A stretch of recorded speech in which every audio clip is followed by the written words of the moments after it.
ಚಂದ್ರು, ಇವತ್ತಿನ ಕಗ್ಗ ಭಗವದ್ಗೀತೆಯ 9ನೇ ಅಧ್ಯಾಯ ರಾಜವಿದ್ಯಾ ರಾಜಗುಹ್ಯ ಯೋಗದ ಒಂದು ಸಂಕ್ಷಿಪ್ತ ರೂಪದಂತೆ ಕಾಣ್ತಾ ಇದೆ ಅಂತ ಅನ್ಸುತ್ತೆ. ಏನು ಅಂತ ನೋಡೋಣ, ಕಗ್ಗ ಕೇಳೋಣ. ಖಂಡಿತ. ನೆನೆದು ಗಹನವನು ಜೀವನ ರಹಸ್ಯವನು, ಮನವ ಬಳಲಿಸಿ ಸೋಲಿಸಿರುವ ತತ್ವವನು, ಮನದ ಏಕಾಂತದಲ್ಲಿ ಮೌನದ ಧ್ಯಾನದಲ್ಲಿ ಮಣಿಮಣಿದು ಕೈ ಮುಗಿಯೋ ಮಂಕುತಿಮ್ಮ. ಗೀತೆಯ 9ನೇ ಅಧ್ಯಾಯದಲ್ಲಿ ಸ್ವತಃ ಭಗವಂತನೇ ಹೇಳಿದ್ದಾನೆ, ನನ್ನ ಅಸ್ತಿತ್ವ ಅನ್ನೋದು ತುಂಬ ರಹಸ್ಯಮಯವಾದದ್ದು, ತುಂಬ ಗುಹ್ಯವಾದದ್ದು ಅಂತ.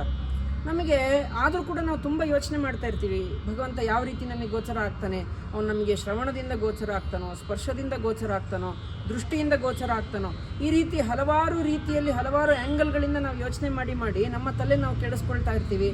ಒಂದು ರೀತಿ ತೊಳಲಾಟಕ್ಕೆ ಒಳಗೆ ಹೋಗ್ಬಿಡ್ತೀವಿ.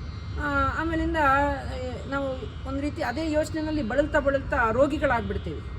ಗುಂಡಪ್ಪನವರು ಈ ಕಗ್ಗದಲ್ಲಿ ಒಂದು ಸಹಜ ಮಾರ್ಗವನ್ನು ಹೇಳಿದ್ದಾರೆ. ಕೃಷ್ಣನು ಕೂಡ ಅದನ್ನೇ ಹೇಳಿರೋದು, ಸಂಪೂರ್ಣವಾಗಿ ನನ್ನಲ್ಲಿ ಶರಣಾಗ್ಬಿಡು, ಆಗ ನಿನಗೆ ಯಾವ ಚಿಂತೆನೂ ಇರೋದಿಲ್ಲ, ನಾನು ಇದೀನೋ ಬಿಟ್ಟಿದ್ದೀನೋ ಅನ್ನೋ ಚಿಂತೆನೂ ಇರೋದಿಲ್ಲ, ನಿನಗೆ ಸಂಪೂರ್ಣವಾಗಿ ಶರಣಾಗ್ಬಿಡು ಅಂಥೇಳಿ. ಸೊ ನಾವು ಮೌನದಲ್ಲಿ, ಏಕಾಂತದಲ್ಲಿ, ಧ್ಯಾನದಲ್ಲಿ, ಈ ಎಲ್ಲ ರೀತಿಗಳಲ್ಲೂ ಅವನಿಗೆ ಪ್ರತಿನಿತ್ಯ ನಾವು ಆ ಒಂದು ರಹಸ್ಯಕ್ಕೆ ನಾವು ಶರಣಾಗ್ಬಿಟ್ರೆ ನಮಗೆ ಯಾವುದೇ ರೀತಿಯ ತೊಳಲಾಟ ಇರೋದೇ ಇಲ್ಲ ಅಂತ. ಅದು ಅವನು ಇದಾನೋ ಬಿಟ್ಟಿದ್ದಾನೋ ಇದು ಯಾವ ಯೋಚನೆನೂ ನಮಗಿರೋದಿಲ್ಲ. ನಾವು ಸುಮ್ಮನೆ ಶರಣಾಗ್ಬಿಡ್ಬೇಕು. ಶರಣಾಗೋಣ ಅಲ್ವಾ? ನಮಸ್ಕಾರಗಳು.